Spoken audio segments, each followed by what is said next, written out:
got a condo in Manhattan. Baby girl, what's happening? You and your ass invited, so gonna get to clapping. Go pop a phone. Buenas tardes nuevamente, quienes le hablan el día de hoy Rachel Pacheco y Clarix Hernández. Ya en nuestra hora de @mente y salud. Recuerden que el tema de hoy es trastorno de la personalidad. Recuerden que si tienen alguna pregunta o duda pueden comunicarse con nosotros a través del Instagram o Twitter como @mente y salud. Y hoy traemos una dinámica distinta con nuestras especialistas Aurimar Carrillo, Yesirena Narváez, Yerlin Bernal, Yureli Cumberbatch y Gileini Barrios. Pero antes de que empiecen a hablar nuestras especialistas, tengo entendido que los trastornos de personalidad son un grupo de afecciones mentales en donde se considera que la persona lo experimenta cuando es por un tiempo prolongado y además afecta su pensamiento, emociones y comportamiento. Y yo no fui la única que investigué hoy. Clarixa también lo hizo, pero sobre las causas de estos trastornos. Así que cuéntanos, Clarixa. Así es, aunque hay que saber que las causas de los trastornos de personalidad se desconocen, pero se cree que los factores genéticos y ambientales están relacionados con su desarrollo. Algunas personas nacen con una tendencia genética a padecer un trastorno de personalidad. Por ejemplo, si algún miembro de la familia lo padece, sin embargo, esta tendencia puede disminuir o aumentar en función de los factores ambientales. Hay que aclarar que los factores ambientales se refieren a estrés, a dieta, radiación, químicos, abuso físico o mental, entre otros. Exactamente, Rachel. Ahora sin más preámbulos, ya que hemos hablado bastante, ¿qué nos pueden comentar nuestras especialistas sobre los tipos de trastorno de la personalidad? Bueno, comenzaremos con el grupo A, el cual se caracteriza por parecer extraño o excéntrico. Incluyen el trastorno paranoide de la personalidad, el trastorno esquizoide de la personalidad y el trastorno esquizotípico de la personalidad. Ahora bien, vamos a conocer un poco sobre el trastorno de personalidad paranoica, el cual se caracteriza por un patrón generalizado de desconfianza injustificada y sospecha de los demás que implica la interpretación de sus motivos como maliciosos. Los síntomas son sospechar que los demás le van a hacer daño, preocupación excesiva, la exageración de las circunstancias y el distanciamiento emocional. Ahora vamos con los trastornos de personalidad esquizoide.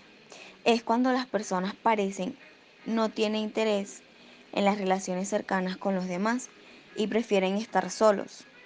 Los síntomas son incomodidad en situaciones sociales, manifestación inapropiada de sentimientos y ausencia de amigos cercanos. Así es, y también encontramos el trastorno de personalidad esquizotópica. Es cuando las personas pueden preferir no interactuar con la gente, ya que sienten que son diferentes y no tienen un sentido de pertenencia al grupo. Sus síntomas son pensamientos y comportamientos extraños. Encontramos el grupo B, el cual se caracteriza por parecer dramático, sensible o incluso errático.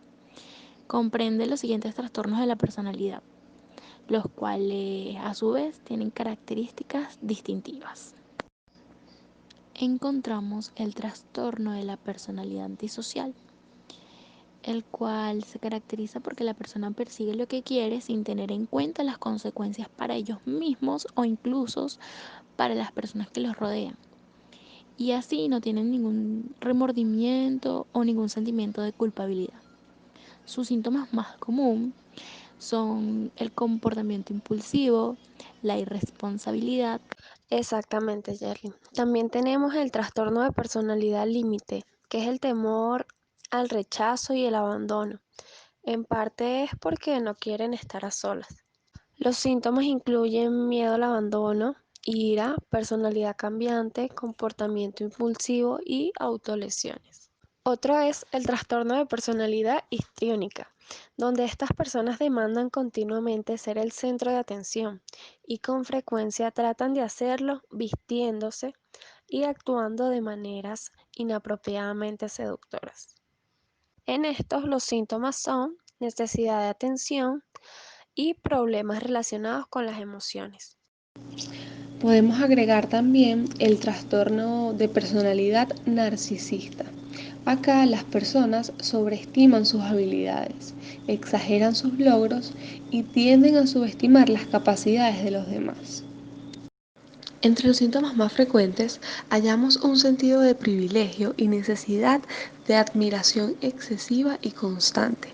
Estas personas esperan que se reconozca su superioridad, incluso sin logros que la justifiquen.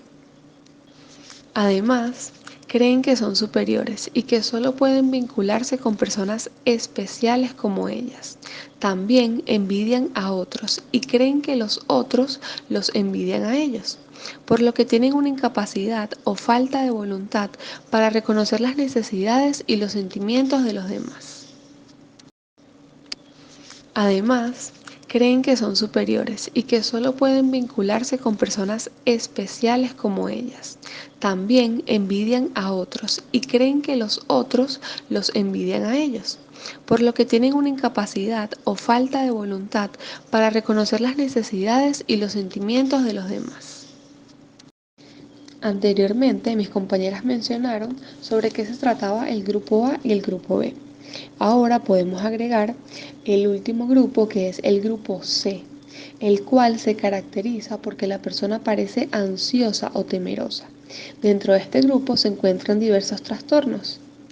Entre ellos está el trastorno de personalidad por evitación. Acá las personas tienen miedo de ser rechazadas, criticadas o avergonzadas y, en consecuencia, presentan una extrema timidez o ansiedad en situaciones sociales. Una hipersensibilidad al rechazo, a la crítica o a la desaprobación. Aun cuando estas personas desean fuertemente acercarse a otros, guardan distancia y si han de abrirse, se aseguran de contar con una aprobación incondicional. Evitan el contacto físico y es por esto que tienen dificultad para iniciar relaciones amorosas, íntimas, amistosas o sexuales.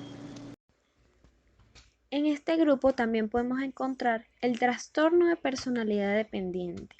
Son estas personas que no creen que pueden cuidar de sí mismas y utilizan la sumisión para intentar que otras personas les cuiden. Entre los síntomas que este trastorno puede tener podemos encontrar necesidad de atención, sumisión excesiva, falta de independencia. Y para finalizar tenemos el trastorno de personalidad obsesivo-compulsivo. Son esas personas que necesitan tener el control y hacer las cosas de forma determinada en su búsqueda del perfeccionismo. Su principal síntoma son las obsesiones. Son esos pensamientos, impulsos o imágenes mentales que se repiten y causan ansiedad. Entre ellos podemos encontrar miedo a los gérmenes o a la contaminación, miedo a perder o extraviar algo, preocupaciones por perjuicios que puedan afectar a usted o a otros, pensamientos prohibidos no deseados que involucran sexo o religión, pensamientos agresivos hacia usted o otros, o necesitar que algunas cosas estén alineadas en forma exacta o dispuestas de una manera particular y precisa. Es interesante ver la cantidad de trastornos de personalidad que existen. ¿Sabían que estos trastornos tienen sus inicios en la adolescencia o en la edad adulta? Y en algunos de los casos, las personas no se dan cuenta que tienen alguno de estos trastornos, porque su manera de pensar o comportarse les parece natural. Por eso es importante estar informados y ese es uno de los objetivos de este podcast, que las personas puedan saber más acerca de la salud mental y entender que es tan importante como la salud física. Así es, y por supuesto queremos darles las gracias a nuestros especialistas por ayudarnos a desarrollar estos temas tan importantes. Y darles las gracias además a todos ustedes que siempre están pendientes de este podcast, siendo las primeras en comentar, apoyarnos con un me gusta y lo más importante, compartir la información. Bueno, esto ha sido todo por el día de hoy. Gracias nuevamente por quedarse hasta el final. Mañana estaremos nuevamente por acá, en tu podcast de Mente y Salud. Que tengas feliz tarde. Bye. I got a condo